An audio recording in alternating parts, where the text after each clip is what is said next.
Egaa yeroo baay'ee amma walalooti barreessitu cimaa walaloo cimaadha. Jechallee ta'u seenaa Oromoolee beeksisuu ta'u wantoota kana of keessatti qabata. Walaloo kana eenyu barreessa?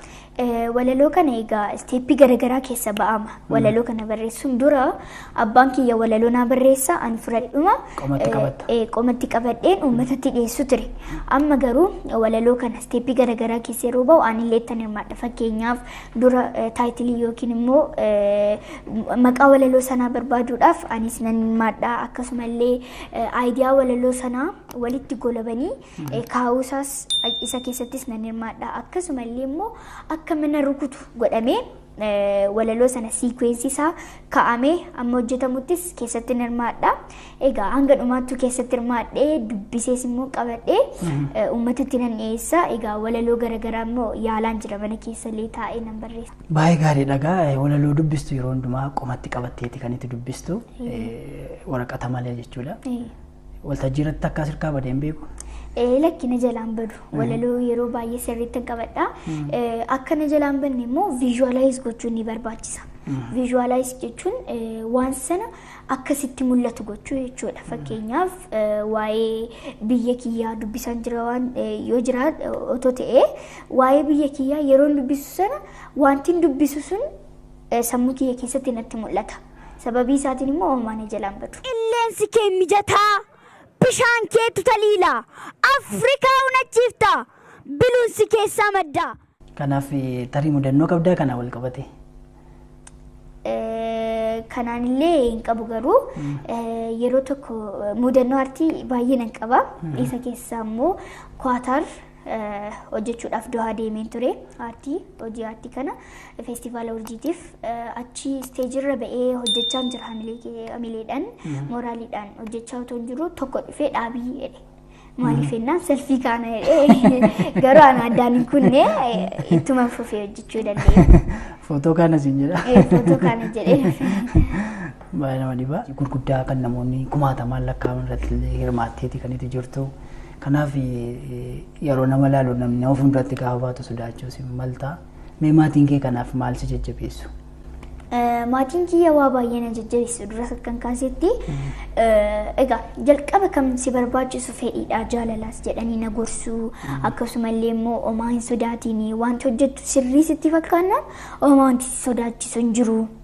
Ati daa'imaa homaa rakkoon qabu jedhanii sirriitti na gorsuu hamilee akkan qabaadhu akkan hin sodaanne konfidensii illee natti horuu waan hin balleesse immoo na gorsanii gara karaatti na deebisuu waan hin gaarii hojjedhe immoo na jajjabeessuu hamilee naa kennu kun baay'ee gaariidha itti fufii jedhanii jechuudha. Maatiin kiyya baay'ee na deeggaranii jiru hundayyuu galateeffachuun barbaada.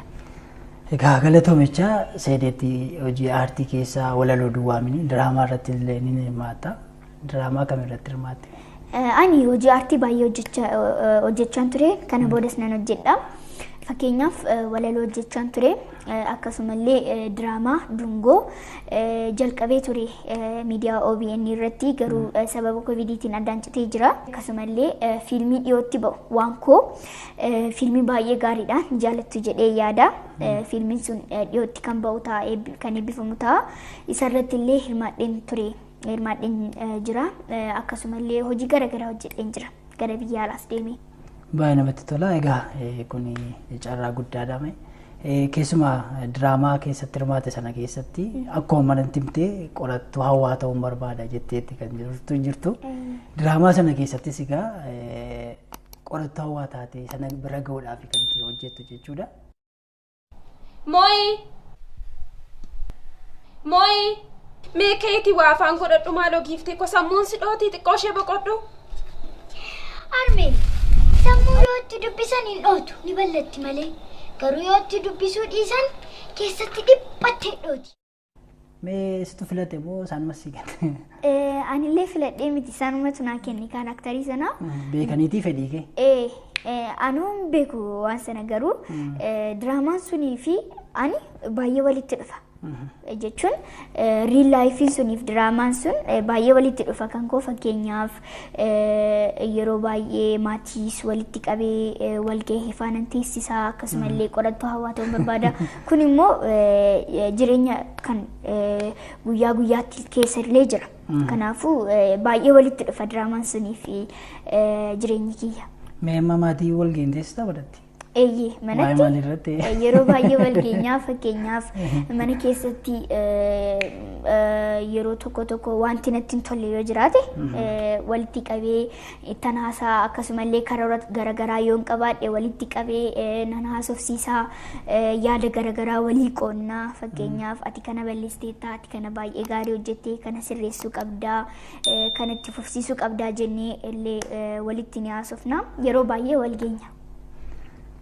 Ijoollee egaa kan isin daawwachaa jirtan kunoo Seenet Gizaachoo jedhamti. Akkuma amma daawwachaa jirtan barumsa isiitti barattuu cimtuu akkasumas illee aartii keessatti egaa mucaa baay'ee cimtuudha. Isee wajjin turtii taasisaa jirra. Ammayyuu nu hordofaa isiniin jenna.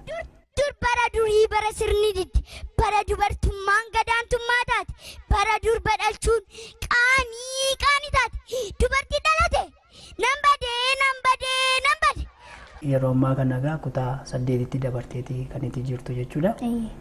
Mee ijoolleedhaaf gorsati qabdu keessumaa barumsa isaaniillee akka isaatti jabaatanii biyya kana jijjiiruu keessatti illee akkuma abjuu akka isaan qabaatanii maal gorsita ijoollee? Ijoolleedhaaf daa'immaniif kan gorsuu barbaadu tokkoffaan barumsa keenya irratti baay'ee cimuu qabna.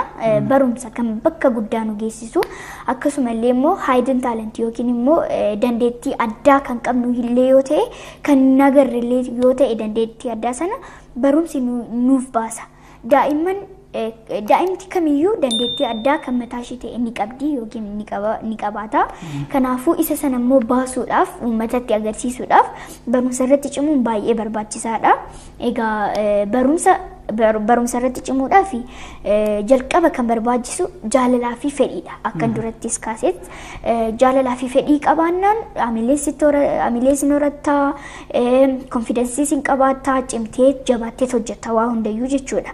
Kanaafuu barnoota irratti cimuu qabna. Yeroo hunda boqonnaa dabarsuu boqonnaas qabaachuu ni qabna. Garuu sa'aatii keenya guddaa boqonnaan fudhachuu hin qabu. Sirriitti qo'achuu qabna. Intarneetii fayyadamuudhaan waan qo'anne sana babal'isuu ni dandeenya.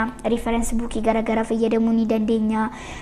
Waan nun galleellee yoo jiraate barsiisota keenya yookiin immoo maatii gaafannee maatii waliin haasa'uu danda'uu qabna. Akkasumallee maatiin illee daa'imman gargaaruu qabu waa kana irratti. Akkasumallee immoo daa'imman dandeettii addaa kan qaban yoo ta'e maatiitti agarsiisuu qabu. Sababiin isaas dandeettiin addaa kun baay'ee barbaachisaadha. Dandeettiin addaa uummata garaagaraa waliin si beeksisaa akkasumallee baay'ee namatti tola immoo dandeettii addaa kee baastee argitee uummanni yeroo ittiin gammadu yeroo laaltu baay'ee namatti tola. Kanaafuu daa'imman cimuu qabdu barnoota irrattis akkasumallee taalentii aartiinis baay'ee gaariidha. Aartiillee akka hojjettan siin gorsuun barbaada. Tole egaa yeroo darbe CD hojjechaa akka jirtu dhageen ture maalirra jira maal qabattee dhufuudhaaf? Eeyyeen jalqaba CD hojjechaan ture. CD'n sun otumaan hojjechaa jiru gidduudhaan koovidiin dhufee namnis baay'ee walitti dhufuu hin danda'u. Sababa isaatiin addaan citee ture. Amma garuu hojii ashaaraa magariisaa irratti biiroo qonnaa waliin hojii ashaaraa magariisaa uummataaf hubannoo kennuudhaaf hojjechaan jira. Dhiyootti isin bira ga'a. Ashaaraa magariisa jechuudha. Eeyyee ashaaraa magariisa. Baay'ee gaariidha egaa turtii nuti qabnu baay'ee gaarii kan turedha. Mee mudannoo kan biraa yaadatta kan qabdu? Eeyyeen hojii kiyya jalqabaa waggaa 4 ta'ee gara isteejiitti yeroo ba'u Adaamaa ture. Xiqqoon ture baay'ee waggaa 4 ture. Yeroon isteejirra ba'u isteej koomentaatariin sun na buusa. Daa'ima maatii harkaa baddeetti fakkaadheen jechuudha. Inuma na buusa ani nan deebi'aa ta'uu dinnaan maayikii irraa fudhadhee yeroon jalqabu dhaabateetuma na laale baay'ee dinqamee ture. Anillee baay'ee gammadeen ture. Egaa inni daa'imatu hawaasa keessaa dhufe see malee akka waltajjiirra dhufte jechuudha.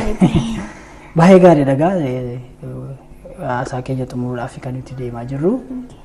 Tarii xumura irratti waan itti jettu qabaatte OBN gaammeen ijoolleedhaaf kan banamedha. Daa'imman Oromootiif kan banamedha. Iddoo jiranitti akka isaan ilaalan egaa abdii guddaadha kan nuti qabnu. Kanaaf immoo ijoolleen akka isaan jabaatanii akkasumas illee dhaamsa waliigalaa yoo qabaatte. Egaa OBN duraan dursee OBN gaammee banamuu isaatiin baay'ee gammaduu koo baay'ee gammachuu kiyya ibsachuu nan barbaada. OBN gaammee daa'imman biyya keenyaatiif baay'ee barbaachisaadha. Aadaa isaanii, duudhaa isaanii akka baran ni godha. OBN gaammee sirriitti itti fufuullee ni qaba. Akkasumallee immoo miidiyaan kun kan keenya kan daa'immaniiti waan ta'eef itti fayyadamuu qabna.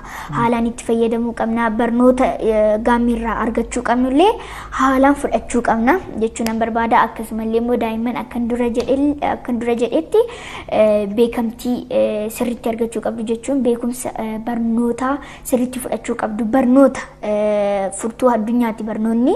Kanaafuu duraan dursee waa hunda dura barnoota keenya irratti xiyyeeffachuu qabna. Barnoota keenya irratti baay'ee cimoo ta'uu danda'uu qabna. Qo'achuu qabna. Maatii gargaaruun baay'ee barbaachisaadha. Gorsa maatii fudhachuun baay'ee barbaachisaadha. Bakka daa'immaniif hin malletti illee immoo argamuun baay'ee gaarii miti. Kanaafuu daa'imman bakka akkanaarraa illee akka of eeggattan isinitti himuun barbaada. Egaa gorsa maatiis dhagahuun baay'ee barbaachisaa waan ta'eef maatii keessa waliin haasa'ullee dagatiina. Tole galatoomi siin jecha egaa keessummaa keenya gaammee waan taateef guddaa si galateeffannaa fayyaa ta'e. Baay'ee galatooma ulfaadha.